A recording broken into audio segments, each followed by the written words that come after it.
Alors, mesdames et messieurs, bonjour. Merci d'être ici à nouveau cette semaine. La semaine dernière, vous vous en souvenez, j'ai présenté l'objet et les enjeux du cours de cette année. Et pour cela, je suis parti du supplément au voyage de Bougainville, dans lequel Diderot mentionne Aotourou, le Tahitien venu à Paris avec Bougainville, et Diderot s'empresse de le disqualifier pour lui substituer des figures de fiction, des Tahitiens sortis de son imagination, auxquels il fait tenir un discours philosophique et critique. Ce texte m'a mis sur une double piste. D'une part, celle des Tahitiens ayant navigué avec les Européens dans les années 1760-1770, puis qui ont séjourné en Europe ou au Pérou avant de repartir vers le Pacifique. D'autre part, celle de l'ambivalence, un mot que j'affectionne comme vous le savez peut-être, ou sinon vous l'apprendrez au fur et à mesure, l'ambivalence qui caractérise l'intérêt que les Européens ont ressenti à l'égard de Tahiti. Une curiosité très vive, mais par laquelle les Européens cherchent un miroir, même déformant, plutôt qu'une véritable altérité. Alors aujourd'hui, je voudrais revenir un peu en arrière, avant l'arrivée de Bougainville à Tahiti. Comme je vous l'avais annoncé, dans les 2 séances qui viennent, je vais essayer de poser le cadre général de ces premiers contacts. Ce qui invite d'abord à se demander ce qui a poussé Wallis, Bougainville, Cook et leurs compagnons à entreprendre ces longues et périlleuses traversées. Que cherchaient-ils? Quelles étaient leurs attentes et leurs motivations? Il faut aussi, ce qui est plus difficile, essayer de se faire une idée de la société tahitienne à l'arrivée des Européens. C'est un préalable indispensable si nous voulons nous faire une idée et avoir des hypothèses crédibles sur les raisons qui ont poussé Aotourou, Tupaya, Maï et les autres à s'embarquer pour un voyage aussi incertain. Nous sommes, bien sûr, infiniment mieux renseignés sur la France et l'Angleterre du XVIIIe siècle et même sur l'Amérique espagnole que sur le monde tahitien. Mais il n'est pas interdit d'essayer de s'affranchir un peu de l'idée habituelle selon laquelle nous aurions d'un côté l'Europe des Lumières, motivée par la curiosité scientifique, le désir d'explorer et de connaître le monde, l'attrait du progrès, et de l'autre, des sociétés presque primitives, vivant hors de l'histoire, enfermées dans les limites étroites de leur insularité. Je vous fais remarquer que cette image totalement asymétrique peut d'ailleurs nourrir des discours normatifs opposés. Elle a souvent été utilisée pour louer l'esprit de curiosité des Européens et leur audace navigatrice. On y voit à la fois un trait générique de la modernité européenne, que résumait assez bien autrefois l'idée des grandes découvertes, et une caractéristique plus particulière des Lumières liée au développement de la curiosité anthropologique. Rousseau se plaignait au milieu du XVIIIe siècle, il écrivait « Depuis 300 ou 400 ans que les habitants de l'Europe inondent les autres parties du monde et publient sans cesse de nouveaux recueils de voyages. Je suis persuadé que nous ne connaissons d'hommes que les seuls Européens. » Ça, c'est dans le discours sur l'origine de l'inégalité. Et presque un demi-siècle plus tard, 40 ans plus tard, Edmund Burke semble lui répondre lorsqu'il écrit « Pour s'en réjouir, la grande carte de l'humanité est entièrement déroulée. » Les Lumières marqueraient ainsi un progrès dans la connaissance et la reconnaissance de la diversité humaine. Mais cette image peut aussi être renversée. Les Tahitiens figurent alors l'innocence naturelle et le bonheur simple des commencements humains, tandis que le rationalisme des Européens porte en germe l'impérialisme, la colonisation, la violence. La grande carte de l'humanité serait l'ébauche d'une typologie raciale, d'une hiérarchie des peuples, d'une échelle de la civilisation. Ce retournement critique, nous l'avons vu, était déjà effectué au XVIIIe siècle, notamment par Diderot ou par l'abbé Raynal. Il a une longue postérité dans la pensée anticoloniale et dans les sciences sociales, bien avant ce qu'on appelle aujourd'hui les théories postcoloniales ou décoloniales. Ce qui m'intéresse, ce n'est donc pas de refaire une fois de plus ce geste finalement si bien connu et si balisé, mais plutôt de nuancer l'opposition a priori si évidente entre l'Europe et le reste du monde. Opposition qui organise aussi bien l'éloge des Lumières que la critique du colonialisme. Alors pour cela, je voudrais revenir sur les motivations des navigateurs européens. Celles-ci, ces motivations, ne se laissent pas réduire à une curiosité savante désintéressée, et elles reposent par ailleurs, nous allons le voir, sur une attente erronée, sur une théorie scientifique fausse, et pourtant partagée par tous les grands savants du siècle. De l'autre côté, ce sera le deuxième temps, j'insisterai sur le fait que les Tahitiens, nous le savons aujourd'hui, n'étaient pas cette société sans histoire qu'imaginaient Bougainville et Commerson. Il est alors nécessaire de faire dialoguer l'histoire intellectuelle des Lumières et une histoire plus fragile, en raison de l'absence de sources écrites, qui est celle de la Polynésie avant l'arrivée des Européens. Ce sont deux histoires qui ne se croisent presque jamais. Et pourtant, nous avons besoin de les confronter et de les croiser. Ce sera un des enjeux de ce cours. Alors, je ne vais pas retracer l'histoire des explorations européennes dans le Pacifique avant le XVIIIe siècle. Je vous ai dit ce que j'allais faire, voilà ce que je ne vais pas faire. Pourquoi ? Parce que c'est une histoire bien connue, et donc je vais simplement rappeler, mais très rapidement, le fait que le Pacifique n'était pas ignoré des Européens avant les voyages de Bougainville, de Cook. Les Espagnols, notamment, y étaient chez eux depuis le XVIe siècle.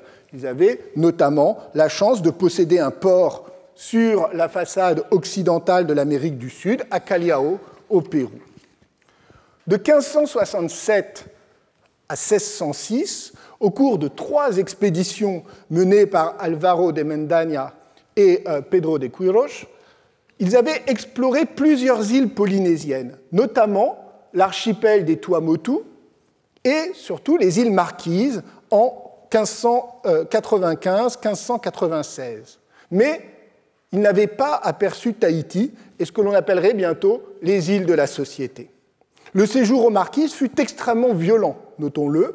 Plus de 200 habitants furent tués, selon le récit de Quirós lui-même.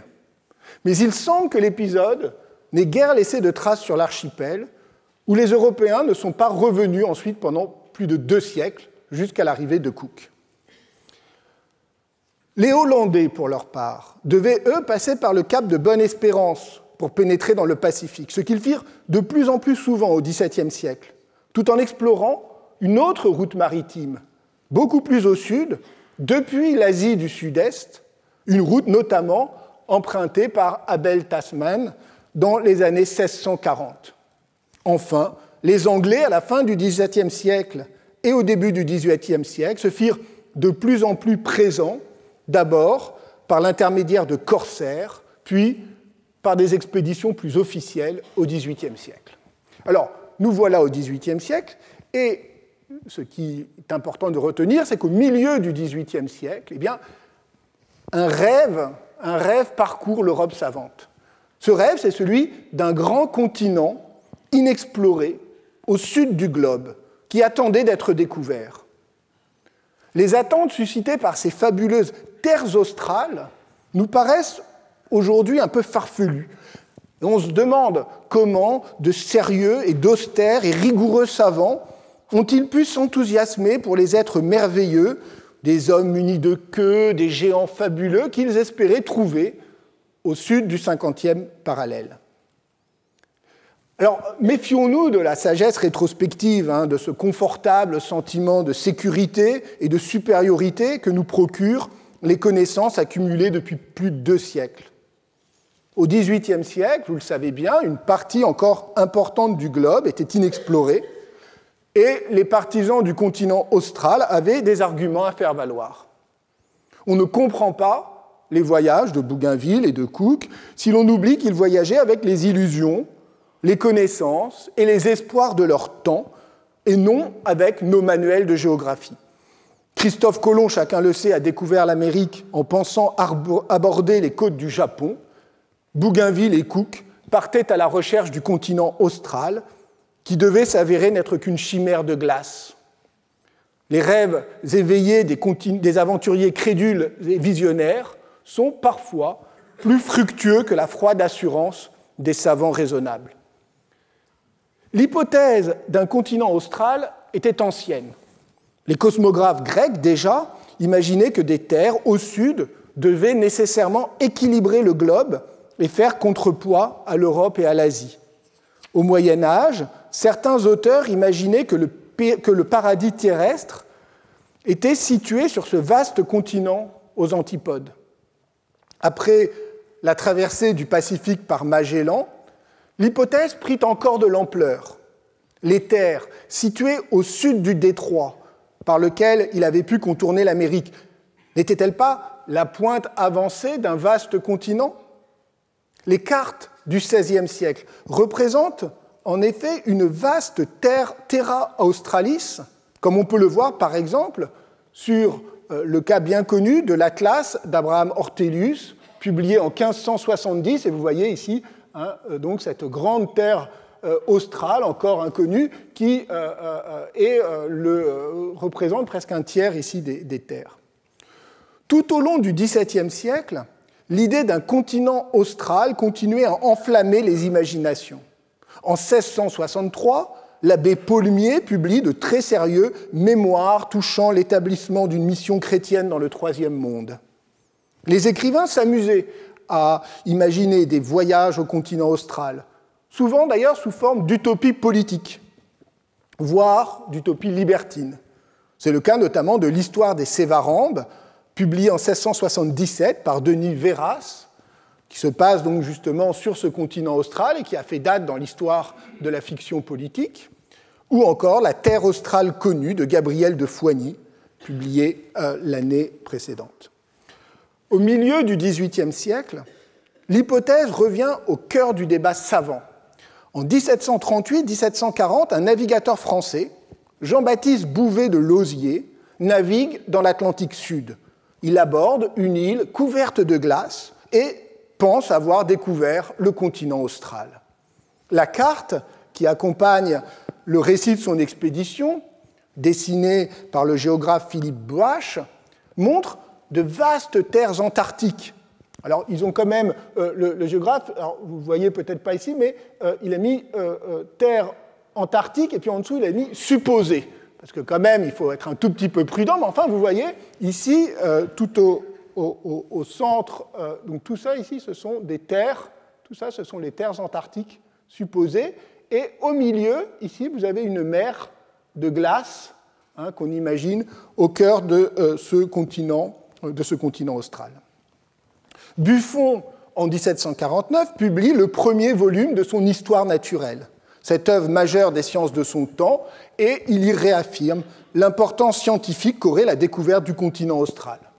3 ans plus tard, le grand mathématicien et astronome Maupertuis lui donne plus d'écho encore. Buffon ne faisait que débuter une carrière qui allait faire de lui un des savants les plus renommés du siècle. Mais Pierre-Louis Moreau de Maupertuis, lui, était déjà une célébrité scientifique. Né en 1698, dans une famille de corsaires malouans, il a d'abord étudié les mathématiques, puis, après un voyage à Londres, il est devenu un ardent défenseur de la physique newtonienne. Membre de l'Académie française comme de la Royal Society, il dirige en 1736 une grande expédition en Laponie, dont l'objet était de mesurer la longueur de l'arc polaire et de trancher, de façon expérimentale, le grand débat sur la forme de la Terre. Était-elle entièrement sphérique ou aplatie au pôle ? Et vous le voyez ici, sur ce portrait, justement, représenté avec un costume rapporté de Laponie. Et vous voyez aussi peut-être qu'avec sa main, il appuie sur le globe Maupertuis étant, selon la formule de Mary Terrell, l'homme qui a aplati la Terre. C'est la réputation qu'il aura, qui fera la grandeur et son prestige scientifique, l'homme qui a aplati la Terre. Il faut dire que l'expédition a passionné le public français et européen, qu'elle a été un succès, et que par ailleurs Maupertuis est passé maître dans l'ordre de la communication scientifique, capable de s'adresser aussi bien à ses collègues académiciens qu'au grand public curieux.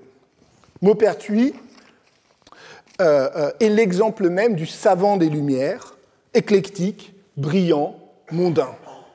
En 1744, il s'installe à Berlin à l'invitation de Frédéric II pour y diriger l'Académie des sciences de Berlin. Alors il entretient des relations absolument exécrables avec Voltaire, mais il reste néanmoins, malgré les sarcasmes du philosophe, il reste une figure majeure de la science de son temps. En 1752, il publie sa lettre sur le progrès des sciences, qui est un plaidoyer vigoureux en faveur des progrès de la connaissance. Le philosophe allemand Hans Blumenberg, dans son grand livre sur la légitimité des temps modernes, en a fait un des manifestes de la modernité et de la curiosité scientifique des Lumières. Dans ce petit volume, en effet, Maupertuis plaide avec fougue pour la découverte et l'expérimentation. Et il encourage Frédéric II à financer de nouvelles recherches en roi philosophe et en mécène éclairé. Maupertuis appelle aussi de ses vœux une large communication des savoirs à l'échelle du globe, permettant de faire fructifier les connaissances des différents peuples. Il imagine ainsi un collège des sciences étrangères qui réunirait des Chinois, des Indiens, des Égyptiens, chacun faisant profiter les autres des connaissances accumulées par des siècles de culture. Loin de tout eurocentrisme, la curiosité est ainsi ouverte à la diversité des cultures et des savoirs. Maupertuis ajoute, dans un geste assez audacieux, je cite, « Peut-être n'en faudrait-il pas exclure les nations les plus sauvages ?» Alors, il faut prendre la mesure quand même de cette ouverture. Un des plus grands savants de son temps, au fait de sa renommée, invite à élargir le cosmopolitisme scientifique en y intégrant toutes les connaissances, non seulement celles de ses collègues allemands, anglais ou italiens, mais aussi celles, dit-il, des peuples sauvages. Dans l'ordre des priorités scientifiques, la découverte des terres australes occupe, dit Maupertuis, la première place. Il ne dissimule pas son enthousiasme lorsqu'il évoque cette cinquième partie du monde située dans l'hémisphère sud, plus vaste que toutes les autres. Ce continent isolé, n'ayant jamais été en contact avec le reste du monde, il doit forcément, dit Maupertuis, former un nouveau monde à part. On y découvrira une flore et une faune inconnues, peut-être même de nouvelles espèces humaines. Les voyageurs, dit-il, doivent s'attendre à y trouver, je cite, « de grandes utilités pour le commerce et de merveilleux spectacles pour la physique ». En particulier, Maupertuis imagine des espèces inconnues susceptibles de bouleverser toutes les conceptions de l'histoire naturelle.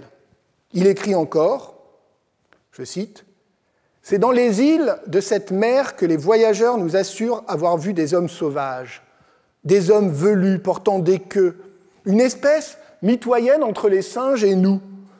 J'aimerais mieux 1 heure de conversation avec eux qu'avec le plus bel esprit de l'Europe. » C'est une formule assez saisissante. On ne sait pas trop si on doit s'amuser de la crédulité de Maupertuis, qui rêve d'un monde extraordinaire, peuplé de créatures fabuleuses, ou au contraire, s'émerveiller de cette curiosité ouverte sur l'inconnu, qui révèle une infinie disponibilité. On doit surtout relever que le savant ne propose pas d'étudier ces êtres sauvages à mi-chemin entre le singe et l'homme, de les observer, encore moins de les disséquer, mais bien d'échanger avec eux, de converser, d'écouter ce qu'ils ont à dire. Il tient les mêmes propos, manifeste les mêmes attentes lorsqu'il évoque les Patagons, ces géants qu'on imagine alors peupler la terre de feu dans le sud de l'Amérique. C'est moins leur étrangeté physique qui excite sa curiosité que la richesse culturelle qu'il entrevoit. Je cite, « Ces hommes mériteraient sans doute d'être connus. La grandeur de leur corps serait peut-être la moindre des choses à observer.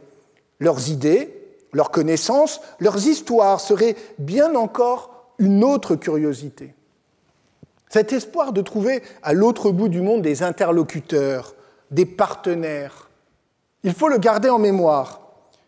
Il nous permettra de comprendre l'horizon des attentes du public européen et certaines réactions, y compris des déceptions, à l'arrivée d'Aotourou à Paris.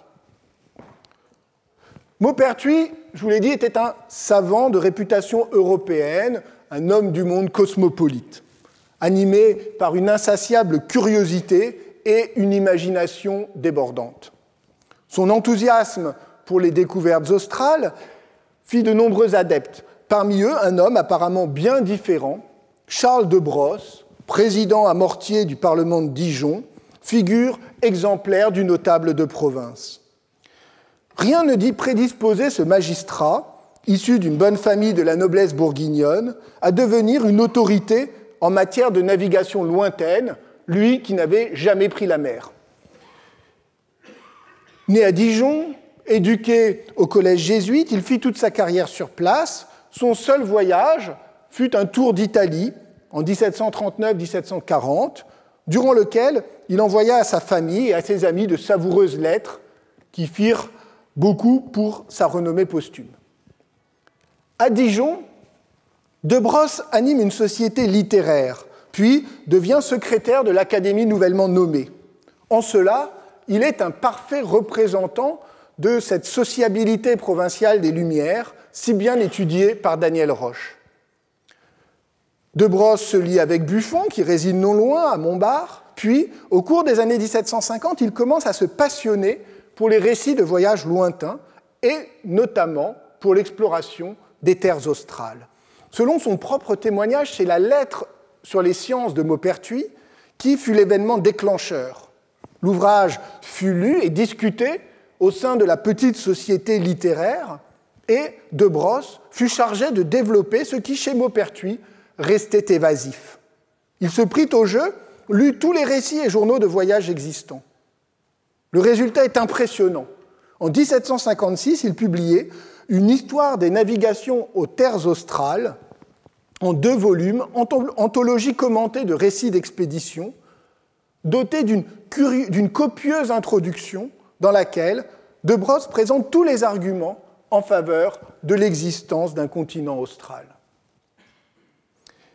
Le livre de De Brosse n'est pas une simple compilation d'amateurs, même s'il nous donne un éclairage sur cette collaboration entre savants, professionnels, académiciens, amateurs, dans cette sociabilité intellectuelle du XVIIIe siècle. Elle n'est pas une simple compilation d'amateurs, non seulement parce que De Brosse propose un bilan exhaustif des connaissances géographiques sur la Grande Mer du Sud, selon l'expression de l'époque, mais aussi parce qu'il participe à une réflexion générale sur la science de l'homme. L'ambition intellectuelle de De Brosse ne s'est pas arrêtée là. Après la publication de l'histoire des navigations aux terres australes, De Brosse poursuivra cet intérêt anthropologique, cette fois en direction des sociétés africaines, pour rédiger son livre aujourd'hui le plus célèbre, Le culte des dieux fétiches, publié clandestinement à Genève en 1760. Comparant les religions africaines à celles de l'Égypte ancienne, il invente le terme de fétichisme, ce terme qui vient donc de Brosse, et propose une analyse nouvelle des religions polythéistes. Alors, j'en reviens à son histoire des navigations aux terres australes, qui exerça une grande influence sur toute une génération. Je rappelle que aussi bien Bougainville que Cook possédaient et sont partis avec l'exemplaire du livre de Brosse, qui était un de leurs livres de chevet pendant leur voyage. Dans son histoire des navigations aux terres australes, De Brosse reprend les arguments anciens, répond aux objections, transforme les intuitions de Maupertuis en un développement systématique en faveur de l'existence du continent austral, un continent dont l'intérêt scientifique et commercial ne peut pas, dit-il, être sous-estimé. De Brosse ne se laisse pas intimidé par les blocs de glace qu'ont rencontrés les navigateurs lorsqu'ils ont cherché à s'aventurer plus au sud. Il est convaincu que des passages sont possibles en été et qu'au-delà des glaces, de grandes terres au climat tempéré attendent d'être découvertes. La présence d'icebergs prouve même, à contrario, l'existence de montagnes et de rivières dont les glaciers seraient la conséquence. De Brosse s'enthousiasme pour les richesses et les curiosités qui attendent ceux qui découvriront ce monde nouveau. Je cite, « L'entreprise la plus grande, la plus utile, la plus noble peut-être que puisse faire un souverain, la plus capable peut-être d'illustrer à jamais son nom est la découverte des terres australes. » Si Maupertuis en appelait à Frédéric II, De Brosse, lui, fait vibrer une corde patriotique. C'est la gloire de la nation et du souverain qui est en jeu. Parfaitement en phase avec la philosophie de son temps, De Brosse identifie cette gloire avec les découvertes pacifiques et utiles. Quelques années plus tôt, Voltaire avait dénoncé la figure du héros conquérant au profit du grand homme utile à sa patrie. Dans une lettre très connue, il écrivait à son ami Thiéraut « Il ne revient rien au genre humain de 100 batailles données, mais les grands hommes dont je vous parle ont préparé des plaisirs purs et durables aux hommes qui ne sont pas encore nés.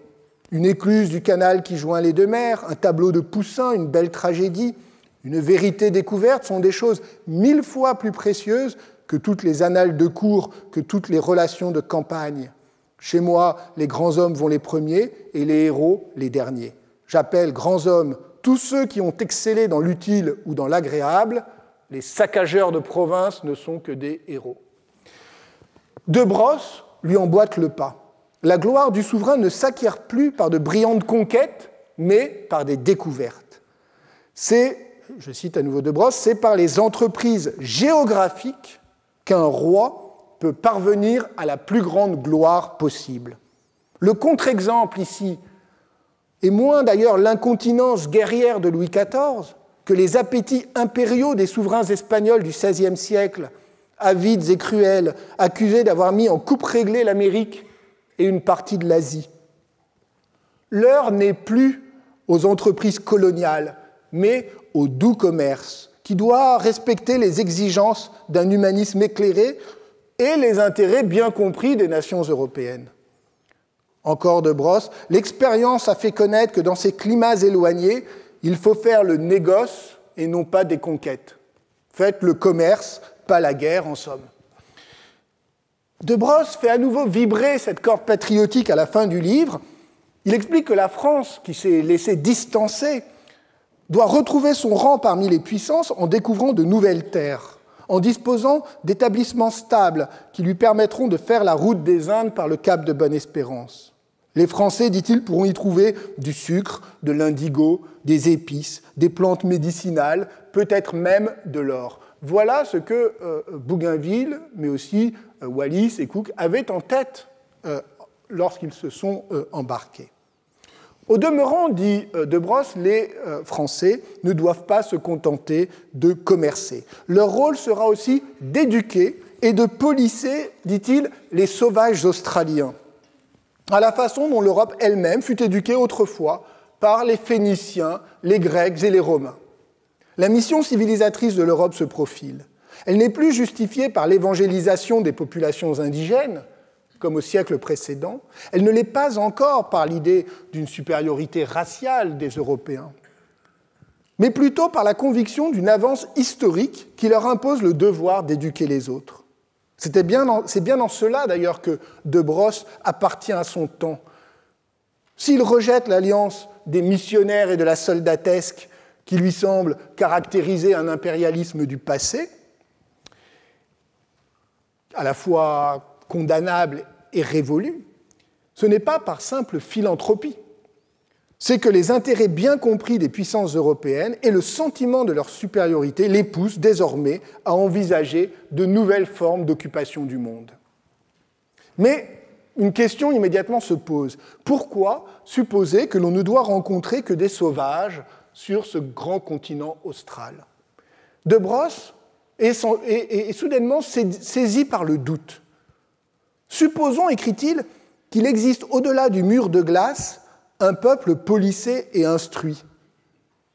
Les habitants ne pourraient s'imaginer notre existence. Mais si, écrit De Brosse, si l'un d'entre eux expliquait à ses concitoyens qu'il existe un petit canton de la Terre appelé Europe, où les arts fleurissent, il passerait pour un visionnaire, autant dire pour un huluberlu. Alors que le texte, dans son ensemble, mobilise un imaginaire de la supériorité européenne, l'hypothèse fait surgir une perspective différente où l'Europe devient l'objet de la curiosité d'un peuple austral, plus nombreux et plus avancé. Cette idée introduit un principe de symétrie, ou du moins de mise à distance, à la façon des lettres persanes. Ne dirait-on pas que De Brosse ébauche l'idée d'une fiction, celle d'un voyageur austral, visionnaire, partant à la découverte de l'Europe sous les risées incrédules de ses concitoyens et de ses contemporains? Introduite pour accréditer l'existence de populations australes, l'hypothèse fait entendre la petite musique relativiste des Lumières. Les Européens curieux pourraient devenir eux-mêmes des curiosités sous le regard intrigué de voyageurs venus de l'autre bout du monde.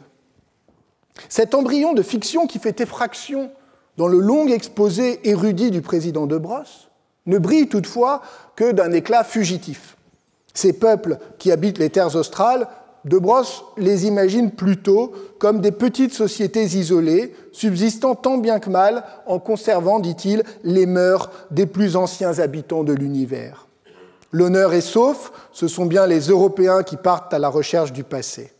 Souvenez-vous de Diderot que nous lisions la semaine dernière, le Tahitien touche à l'origine du monde. Et si, à notre tour, nous pratiquions cet exercice de symétrie, non pas sur le mode de la fiction, comme De Brosse, mais sous la forme de l'enquête historique. Les Tahitiens étaient-ils curieux des Européens? Soupçonnaient-ils leur existence? Avaient-ils prévu leur arrivée? Ce sont des questions qui peuvent surprendre, qui vous paraissent peut-être paradoxales, voire provocatrices, mais qui méritent d'être posées. Nous sommes habitués au récit écrit du point de vue de l'Europe qui présente l'arrivée des navires britanniques et français comme une rupture brutale dans l'ordre immuable de la vie insulaire, comme l'apparition presque surnaturelle d'inconcevables forteresses flottantes, sans commune mesure avec les frêles embarcations locales, et donc comme un choc inouï pour les populations. À l'inverse, la plupart des histoires de Tahiti évoquent une prophétie fameuse par laquelle un prêtre de Raiatea aurait prédit l'arrivée des Européens, à peine quelques années avant l'arrivée du Dolphin de Samuel Wallis en 1767. Anne Salmond, par exemple, l'anthropologue néo-zélandaise dont le livre « L'île de Vénus », comme je vous l'avais dit la semaine dernière, est la référence sur l'arrivée des Européens à Tahiti au XVIIIe siècle, eh bien Anne Salmond ouvre son histoire par le récit de cette prophétie, qu'elle présente presque comme un fait historique. Alors, de quoi s'agit-il exactement? Avant d'en venir à cette prophétie, je voudrais faire une petite parenthèse pour évoquer les sources qui nous permettent d'aborder l'histoire tahitienne ancienne. Je sens quelques frémissements de déception. Je sais que certains ou certaines se disent déjà « Ah, voilà bien un historien rabat-joie, il nous promet une prophétie spectaculaire et il se lance dans un exposé méthodologique. » Patience, patience. Donc, de quelles sources disposons-nous pour connaître l'histoire de Tahiti avant l'arrivée des Européens? C'est une question qu'il faut poser, il faut historiciser, y compris le savoir anthropologique. Alors, on peut les regrouper, et je vais essayer d'aller vite, on peut les regrouper en 3 catégories, mais ce sont des éléments dont nous aurons besoin pour nous repérer dans les cours suivants. Première catégorie, ce sont les témoignages des navigateurs européens et des savants qui voyageaient avec eux. Nous allons beaucoup les mobiliser dans les semaines à venir. Ce sont les journaux de bord et les récits qui ont l'avantage d'être les premières sources écrites, quelquefois consignées au jour le jour, mais qui ont évidemment l'inconvénient d'être produites trop souvent par des personnes qui connaissent mal, voire pas du tout, la société tahitienne, qui n'en perçoivent que des bribes depuis le bateau ou la plage, et qui parfois interprètent à tort ce qu'ils observent. Ils ont néanmoins recueilli de nombreuses informations précieuses et ceux qui ont passé beaucoup de temps dans l'île sont particulièrement utiles, comme par exemple James Morrison, un des mutins du Bounty, dont le journal est un document ethnographique de premier plan. J'aurai l'occasion de vous le présenter plus longuement lors d'une prochaine séance. Donc, premièrement, les témoignages des navigateurs. Deuxièmement, les missionnaires britanniques ont, à partir des années 1820, collecté systématiquement de très nombreux témoignages, constituant ainsi une véritable tradition orale de Tahiti aux temps anciens, pour reprendre le titre du livre le plus célèbre, celui de Te Wira Henry, qui édita les manuscrits de son grand-père, le révérend John Murdridge Osmond. Alors, c'est une histoire assez extraordinaire, il faut que je vous en dise un mot. Osmond a passé 30 ans, de 1817 à 1848, à étudier les traditions locales à Tahiti et dans de nombreuses îles alentours. Son manuscrit, confié au gouverneur français, fut perdu et n'a jamais été retrouvé. Ça, c'est bien les Français. Alors, l'ouvrage que nous connaissons, celui de Te Wira Henry, a été reconstitué à partir des notes et documents de travail de Osmond. Cette compilation de récits, donc Tahiti aux temps anciens, dont il existe une traduction française de 1951, rééditée en 2014, avec la couverture que vous voyez ici, eh bien, elle est généralement considérée comme fiable, parfois même qualifiée de Bible tahitienne, même si certains auteurs invitent à la méfiance en raison de l'histoire éditoriale complexe. Non seulement Te Wira Henry a travaillé à partir des notes de son grand-père et pas du manuscrit, mais par ailleurs, le livre ne fut publié qu'en 1928, dans son édition anglaise, plusieurs années après la mort de Te Wira Henry, ce qui laisse quand même un certain nombre de doutes, y compris sur la manière dont le volume final a été constitué. Je mentionne un autre ouvrage important qui est celui de William Ellis, un pasteur protestant qui publia en 1829 ses Recherches polynésiennes, traduites en français en 1972. À cette tradition issue du travail des missionnaires, il faut ajouter les récits et témoignages de personnalités tahitiennes éminentes du XIXe siècle et du début du XXe siècle, comme la princesse Harry Taimai, dont les souvenirs furent édités par l'historien américain Henry Adams, et la dernière reine de Tahiti, Maraou Taaroa, qui rédigea des mémoires où figurent de nombreux récits traditionnels transmis de génération en génération, généralement à la gloire des clans aristocratiques de Tahiti. Cet ensemble de textes, tous disponibles en français grâce à la Société des océanistes, constitue le corpus principal permettant de connaître la tradition orale, ancestrale en quelque sorte, de Tahiti avant l'arrivée des Européens. Vous pouvez les consulter en ligne, c'est très pratique, grâce au site Open Edition. Enfin, un troisième type de source est constitué par les données archéologiques, qui permettent par exemple de reconstituer l'ancienneté des différents sanctuaires et d'estimer la population des îles, ou encore de montrer la circulation des objets rituels entre les différentes îles et d'étudier la culture matérielle. Alors, ça c'était pour situer très rapidement donc ces trois corpus. Je ne vais pas détailler maintenant ce que les différentes sources nous permettent de connaître, j'en livrerai des éléments au fur et à mesure des séances, mais je voudrais simplement poser deux points essentiels que nous avons besoin d'avoir bien en tête. Premièrement, Tahiti n'était pas une île coupée du monde, vivant en autarcie comme on l'a longtemps cru. En réalité, ça c'est quelque chose qui est maintenant bien établi, les sociétés polynésiennes formaient une vaste unité culturelle à l'intérieur d'un triangle formé par la Nouvelle-Zélande, ici, Rapa Nui, c'est-à-dire l'île de Pâques, et puis Hawaï au nord. Et donc vous avez les îles de la Société avec Tahiti qui sont au centre donc, de ce qu'on appelle le triangle polynésien. Ces îles avaient été peuplées par des populations venues par étapes successives de l'Asie du Sud-Est via la Mélanésie et qui ont progressivement colonisé toute l'Océanie grâce à leur maîtrise de la navigation, notamment grâce à la maîtrise des pirogues doubles. Au sein de ce que nous appelons les îles de la Société, c'est-à-dire l'archipel contenant Tahiti et les îles environnantes, les premiers peuplements remontent sans doute aux environs du IXe siècle. Il faut donc se défaire de l'idée d'une île isolée au milieu d'un vaste océan. La Polynésie doit plutôt être envisagée comme un réseau d'îles.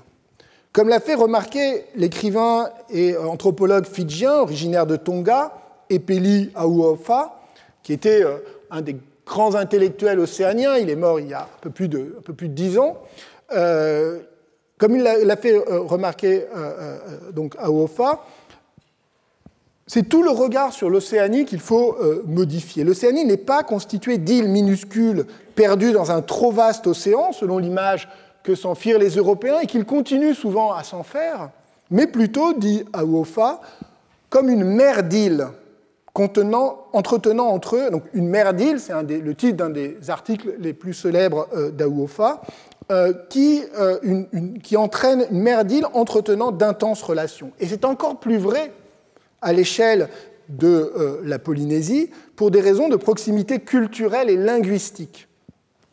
Et a fortiori à l'intérieur de la Polynésie pour, à l'échelle des îles de la Société, de ce qu'on appelle depuis Cook les îles de la Société, puisque Tahiti entretenait des liens étroits avec les îles voisines, comme Moorea, bien sûr, juste à côté, mais aussi Huaïné, dont on reparlera, au nord-ouest, et Raiatea, une grande île à l'ouest de Tahiti.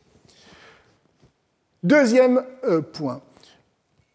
Ces sociétés étaient extrêmement hiérarchisées, dominées par la catégorie des chefs, les arii, qui constituaient une sorte d'aristocratie héréditaire supposée descendre des dieux. Leur autorité s'exerçait sur des territoires de taille très variée. Il n'existait donc pas de royauté unique, mais un ensemble de chefferies articulées à un réseau de sanctuaires, les marae. Ces marae étaient à la fois des espaces sociaux et politiques et des espaces religieux, sacrés, dédiés au culte de nombreuses divinités du panthéon tahitien. Ces marae étaient constitués de plateformes en pierre et avaient des statuts différents. Certains étaient dévolus plutôt aux usages familiaux, très localisés, mais les plus importants étaient associés à une lignée de chefs et à un district. Ils témoignaient ainsi de l'imbrication du politique et du religieux. Alors, je n'en dis pas davantage pour le moment, on va croiser un marae dans un instant. Simplement, ceux et celles qui voudraient se familiariser avec la question, sans se lancer dans la lecture, par exemple, de Tewira Henry, trouveront une synthèse très utile des connaissances actuelles dans cette histoire de Tahiti récente, dirigée par Éric Comte, publiée aux éditions Au vent des îles, avec notamment un article très clair de Bruno Sora, anthropologue à Papeete, et qui renvoie à toute la bibliographie anthropologique de référence. C'est pour une initiation dans les premiers chapitres à l'histoire de Tahiti avant les Européens. Alors, il est temps d'en venir à cette prophétie que je vous ai annoncée. Le personnage principal est un prêtre du dieu Oro, le dieu de la guerre et de la fertilité. Ce prêtre, nommé Vaita, était rattaché au grand marae de Taputa Tapua sur l'île de Raiatea, qui était le marae le plus important des îles de la Société. Il aurait réagi à la destruction par la tempête d'un arbre sacré qui, jusque-là, ombrageait le marae, en prophétisant l'arrivée imminente d'un peuple inconnu, naviguant à bord d'étranges pirogues sans balancier.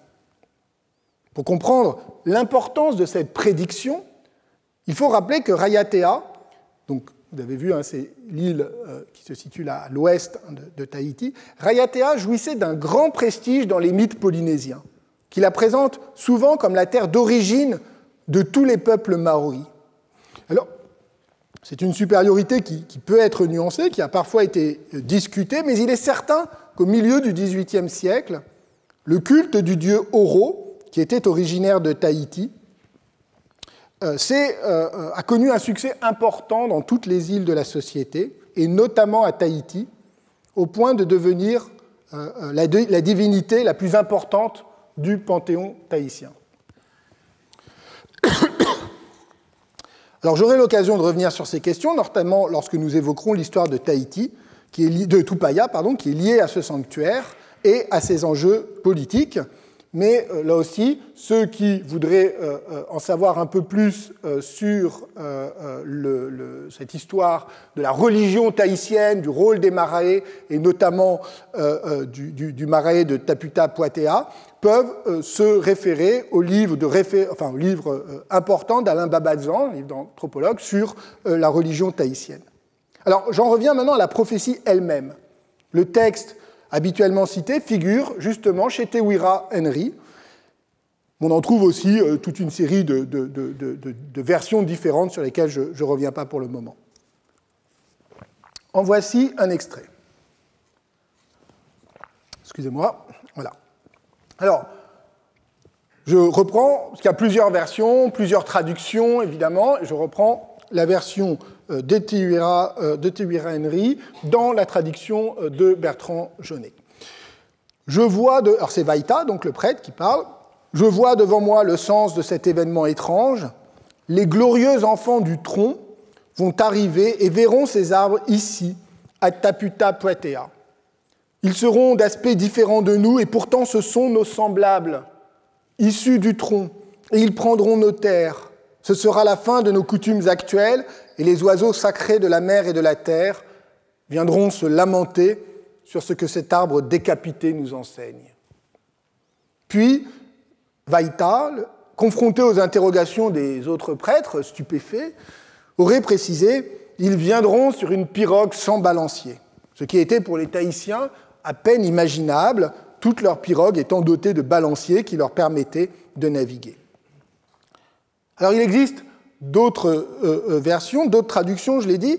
Le sens général ne change pas. Le tronc, qui peut vous surprendre ainsi un peu, et la traduction littérale donc du terme tahitien tetumu, qui veut dire à la fois littéralement le tronc, mais qui est aussi, et surtout peut-être, le nom d'un dieu du panthéon tahitien, si bien que parfois on traduit, par exemple, Anne-Salmon traduit par, non pas par le tronc, mais par Tetumu, ce qui donne l'arrivée des glorieux enfants de Tetumu, ce qui est d'une certaine manière plus poétique. Mais ce qui est important, c'est que la prophétie, vous l'avez remarqué, insiste sur la différence corporelle, mais que cette différence d'apparence physique n'empêche pas les étrangers d'appartenir à la même humanité, d'être issus du même rameau. Ce qui est essentiel, c'est que les étrangers, à la fois différents et proches, viennent conquérir les îles et détruire les anciennes coutumes. Alors, si on suit la tradition rapportée par Henry, Vaïta, bien sûr, ne fut pas cru, c'est le lot de tous les prophètes, mais à peine quelques années plus tard, à l'arrivée des navires européens, les habitants se souvinrent de la prophétie et ils étaient convaincus de voir arriver les enfants de Tetumu sur leurs grandes pirogues sans balancier. Il est évidemment tentant d'opposer à la rationalité scientifique des Européens, munis de cartes et d'instruments de mesure, les prophéties polynésiennes nourries de croyances ancestrales, comme si les Tahitiens avaient eu besoin, pour comprendre ce qui leur arrivait, de se rattacher à ce type de croyances. C'est un des dangers de la notion de premier contact, que j'ai beaucoup utilisé, qui conduit à avoir un moment de rupture inaugurale, la confrontation entre des sociétés traditionnelles et la modernité occidentale. Il me semble pourtant qu'il y a de fortes raisons de douter de l'authenticité de cet épisode. Comme je l'ai dit, cette prophétie nous a été transmise par Te Wira Henry, donc en fait par Horsmond, et dans un article du Journal of Pacific History, l'historien Hank Dreesen a étudié cette prophétie et identifié qui étaient les informateurs d'Horsmond. C'étaient deux prêtres de Raiatea. Et Dreesen en tire argument en faveur de l'authenticité de la prophétie. Car ces deux prêtres, ce n'est pas des traîtres justement, ces deux prêtres étaient directement liés à la tradition prophétique locale et pouvaient en avoir donc conservé le souvenir, donc de bons informateurs. Mais on pourrait renverser le raisonnement. et dire qu'ils avaient tout intérêt à valoriser le pouvoir prophétique de leurs prédécesseurs, surtout dans le contexte d'une discussion avec un missionnaire chrétien. Plus généralement, il convient de prendre avec beaucoup de précautions, je crois, les récits récoltés par les missionnaires, dont les interlocuteurs, dans leur grande majorité, n'étaient pas nés à l'arrivée de Wallis et de Bougainville, et dont l'intérêt est orienté par la conviction de la supériorité chrétienne, que la prophétie flatte et renforce. C'est toute l'ambiguïté de ces missionnaires ethnologues du début du XIXe siècle, qui sont à la fois authentiquement intéressés à comprendre et à collecter les traditions locales, leur sincérité, leur dévouement, leur intérêt pour la culture tahitienne n'est absolument pas en doute. Mais en même temps, ils sont aussi biaisés par leur propre représentation de la supériorité européenne et leur projet d'édification religieuse.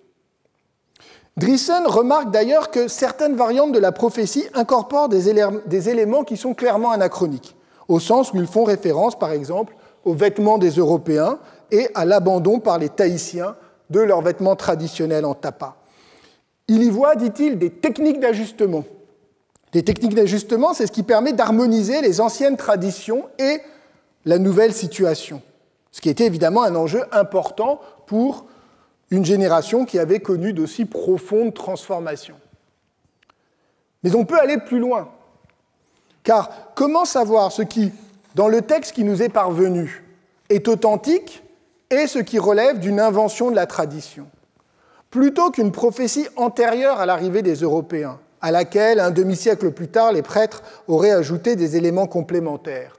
On peut tout aussi bien imaginer que sur la base de prophéties anciennes, beaucoup plus vagues et incertaines, les Tahitiens du début du XIXe siècle aient offert aux missionnaires cette belle légende qui devait les combler et qui a si bien réussi qu'elle figure désormais dans le corpus des mythes tahitiens. Il existe toutefois une autre piste qui permet de prendre au sérieux l'idée que l'arrivée des Européens avait été annoncée, sans pour autant la rabattre sur le pouvoir prophétique des prêtres d'Oro. Il est en effet possible, et même probable, que les Tahitiens avaient déjà eu des échos du voyage du néerlandais Jacob Roggeveen en 1722. C'était une expédition commerciale entreprise par un marchand appartenant au milieu hétérodoxe hollandais, et cette expédition est surtout célèbre, vous le savez sans doute, pour la découverte de l'île de Rapa Nui et de ses statues monumentales à Pâques 1722, d'où le nom d'île de Pâques, sous laquelle elle fut connue des Européens. Mais quelques semaines plus tard, un des navires de l'expédition fit naufrage au nord des îles Tuamotu, sur les récifs de l'île de Takapoto. Les deux autres navires longèrent les îles de la Société et passèrent au large de Bora Bora, mais sans s'y arrêter.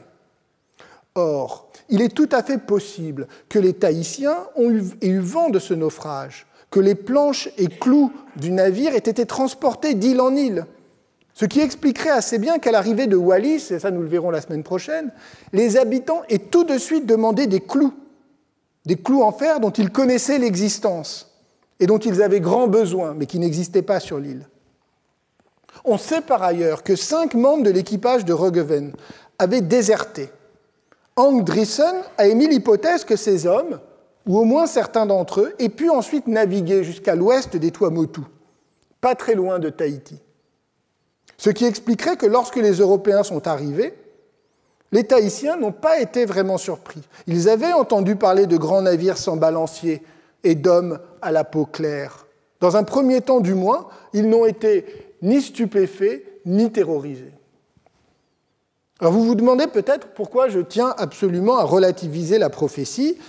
C'est que la seule source est tardive, or la fascination qu'elle exerce, même chez des auteurs et des autrices animés des meilleures intentions, me semble enfermer trop commodément les Tahitiens dans une pensée mythologique et prophétique, aux antipodes, si je peux dire, de la culture savante des Lumières, qui était, comme vous le savez, extrêmement critique, justement, des prophètes, des oracles, des présages. Or, si on inverse les choses, si on fait l'hypothèse assez probable que les Tahitiens, bien insérés dans les réseaux de navigation à l'échelle de la Polynésie, avaient entendu parler, puis conservé le souvenir du naufrage du navire de Roggeveen, le African Sea Galley, alors l'annonce qui a pu être faite à plusieurs reprises de l'arrivée d'un grand navire sans balancier, rempli d'étrangers au teint pâle, n'était pas une prophétie sidérante, mais une prévision assez rationnelle. Ce n'est que bien plus tard, au XIXe siècle, qu'elle a été réinterprétée sur le mode de la prophétie sidérante, par l'intérêt commun des prêtres tahitiens et des missionnaires ethnologues. Les premiers avaient intérêt à vanter l'inspiration de leurs devanciers, les seconds trouvaient une satisfaction certaine à avoir été l'objet d'une telle prédiction.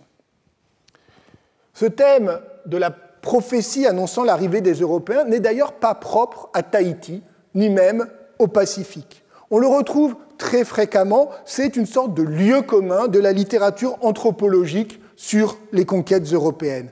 Ainsi, l'empereur du Mexique, Moctezuma, 10 ans avant l'arrivée de Cortés, aurait été témoin de présages fabuleux et effrayants, notamment une langue de feu apparue dans la nuit. Au Pérou, l'arrivée des troupes de Pizarro rappela aux Incas une prophétie de Viracocha qui avait annoncé la venue d'hommes étrangers qui détruiraient l'Empire. Nathan Wachtel ouvre d'ailleurs son grand livre sur la vision des vaincus, que j'avais évoqué la semaine dernière, par une section consacrée à ces prodiges et prophéties. Or, l'historienne Camilla Townsend, dans le cas du Mexique, a montré que les sources, produites ici aussi par des missionnaires espagnols, après les faits et à partir de la tradition orale, devaient être prises avec beaucoup de précautions. En particulier, un récit qui est toujours utilisé pour conforter l'interprétation traditionnelle, eh bien, cette source, le Codex de Florence, composé par le frère Bernardino Sahagún, avec l'aide d'informateurs indigènes, cette source est largement postérieure à la conquête et manifeste un certain nombre de contresens évidents. Ces récits, trop souvent repris par les historiens et les anthropologues, ont conduit à instaurer l'idée que les Aztèques, prisonniers de leurs croyances ancestrales et d'une vision magique, cyclistes et fatalistes du monde, avaient pris les Espagnols pour des dieux, ce qui les avait terrorisés et empêchés d'agir. Comme l'écrit Nathan Wachtel, je cite, « Les Indiens paraissent frappés d'une sorte de stupeur, comme s'ils ne parvenaient pas à comprendre l'avènement, comme si celui-ci faisait éclater leur univers mental. » Or, ce thème de l'Européen pris pour un dieu, ou du moins pris pour une présence surnaturelle, est fréquent aussi dans la littérature anthropologique sur l'Océanie, mais il y a de fortes raisons de le mettre en doute à Tahiti comme au Mexique. Nous y reviendrons. Maintenant, retenons que la prophétie de la pirogue sans balancier est très probablement rétrospective, qu'elle n'est pas nécessairement le produit d'une tentative désespérée des Tahitiens pour rendre compte d'un événement inouï, mais plutôt une coproduction des prêtres de Raiatea et des missionnaires britanniques. Il est possible, en revanche, que les Tahitiens du milieu du XVIIIe siècle aient été informés de l'existence de vastes navires et d'hommes à la peau claire avec qui il était possible de commercer, mais dont il fallait aussi, sans doute, se méfier.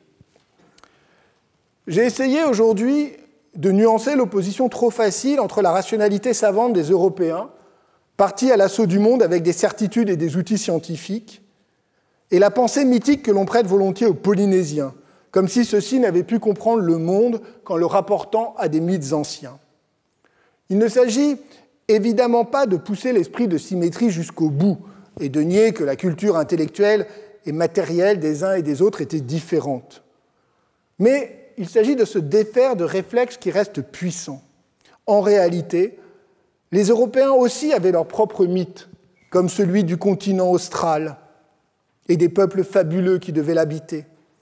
Et même si ces mythes avaient été sécularisés à travers la fiction utopique d'une part, la science de l'autre, ils continuaient à produire de puissants effets, puisqu'ils ont poussé des centaines de marins à s'aventurer à l'autre bout du monde dans des conditions qui restaient hautement périlleuses. À l'inverse, comme nous le verrons encore plus précisément la semaine prochaine, les Tahitiens ont très bien compris, à l'arrivée des Européens, les ressources nouvelles qu'ils pouvaient en tirer. Mais pour conclure cette séance, je voudrais juste insister sur un autre élément qui va jouer un rôle essentiel dans les dynamiques de la rencontre et qui permet aussi de nuancer l'opposition entre des voyageurs portés par la curiosité scientifique et des insulaires sans histoire. En effet, au moment où les Français, les Anglais, puis après eux les Espagnols, s'apprêtent à débarquer à Tahiti, Européens et Tahitiens ont un point commun. Ils sortent d'une éprouvante période de guerre. En Europe, la guerre de 7 ans vient juste de s'achever. En 1763, elle a mis aux prises les puissances européennes, et tout particulièrement la France et l'Angleterre, dont la rivalité coloniale a atteint alors son apogée, de l'Inde à l'Amérique du Nord, entraînant pour la France la perte d'une grande partie de ses possessions impériales. Or, Bougainville, il vaut la peine de le rappeler, eh bien, Bougainville, avant de devenir un navigateur au long cours, avait entamé sa carrière diplomatique et militaire comme aide-de-camp du marquis de Montcalm en Nouvelle-France. À ce titre, il fut aux premières loges pour assister à la défaite des armées françaises, à la mort de Montcalm et à la perte du Canada français. Tandis que dans le camp anglais, le jeune officier de marine, James Cook, apportait un concours décisif lors du siège de Québec. Après la paix, signée en 1763, la rivalité entre les puissances européennes se déplace sur un autre terrain, scientifique et commercial, mais non dénué d'arrière-pensées impériales. Ce n'est donc pas une Europe pacifique et unie qui s'invite dans le Pacifique, c'est le cas de le dire, mais des nations rivales qui viennent de connaître plusieurs années de guerre et qui n'ont pas fini d'en découdre. Les Tahitiens ne tarderont pas à comprendre ces rivalités et à en jouer. Il est vrai qu'eux-mêmes, et contrairement à ce qu'imaginèrent Wallis et Bougainville, ne vivaient pas dans un état de paix permanente, mais au contraire dans un état de rivalité et de combat entre les clans et les lignages. Pendant que Français et Anglais bataillaient devant Québec, une autre guerre faisait rage dans le Pacifique. Selon des récits d'autant plus vraisemblables qu'ils furent rapportés aux voyageurs européens dès les premiers contacts, les guerriers de l'île de Bora Bora, menés par leur chef Puni, avaient envahi l'île de Raiatea, sans doute vers 1760. Ils avaient tué de nombreux habitants, détruit des marae et poussé plusieurs insulaires à fuir l'île et à se réfugier à Tahiti. Ceci est d'une grande importance pour deux raisons. D'une part, les Européens arrivaient dans un monde qui n'était pas du tout celui du paradis terrestre, mais un monde à la violence endémique, qui venait de vivre un épisode particulièrement traumatisant. Au demeurant, d'autres conflits eurent lieu, à Tahiti même, entre les différents séjours européens, modifiant à chaque fois les équilibres politiques de l'île. D'autre part, au moins 2 des Tahitiens qui embarquèrent avec les Européens en vue de se rendre en Angleterre, c'est-à-dire Tupaya et Mai, étaient originaires de Raiatea et portaient les stigmates physiques et psychologiques de leur défaite. Le nom même de Tupaya signifie « le battu » et rappelait cet épisode douloureux. Ce sont des éléments qu'il faut garder en mémoire si nous voulons comprendre ce qu'ils espéraient trouver en s'embarquant. Je vous remercie.